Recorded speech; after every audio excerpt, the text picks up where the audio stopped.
Most welcome to all, dear learner. Uh, Today's topic is to make negative sentence. Negative म्हणजे नकारार्थी वाक्य. दिलेले पूर्ण sentence हे अफार्मेटिव्ह, याला अफार्मेटिव्ह म्हणतो.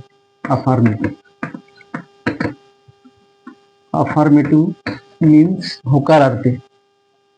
म्हणजे निगेटिव्ह शब्द कुठंच दिसत नाही आपण. Negative no, not, nothing, never, none, nobody, neither, nor. तर याचं आपल्याला विदाउट चेंजिंग द मिनिंग एक मार्कासाठी ग्रामर मध्ये विचारलं जाऊ शकते. इट इज व्हेरी डिफिकल्ट, म्हणजे ते फार कठीण आहे. याच्यामध्ये आपल्याला निगेटिव्ह सेंटेन्स असं करता येईल.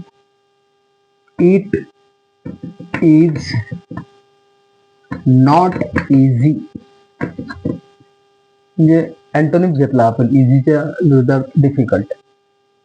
It is difficult means it is not easy. वाक्याचा अर्थ बदलला नाही. ते कठीण आहे म्हणजे सोपी नाही. Okay. Second sentence, that is useful. Okay, याचं निगेटिव्ह असं येईल, that is not useless. That is useful म्हणजे ते उपयोगी आहे, म्हणजे ते युजलेस नाही आहे, निरर्थक नाही आहे. नंतरचा सेंटेन्स, सी इज क्लेवर. याचं निगेटिव्ह, सी इज नॉट. क्लेवरच्या विरोधात डल शब्द घेऊ आपण, डल. ओके,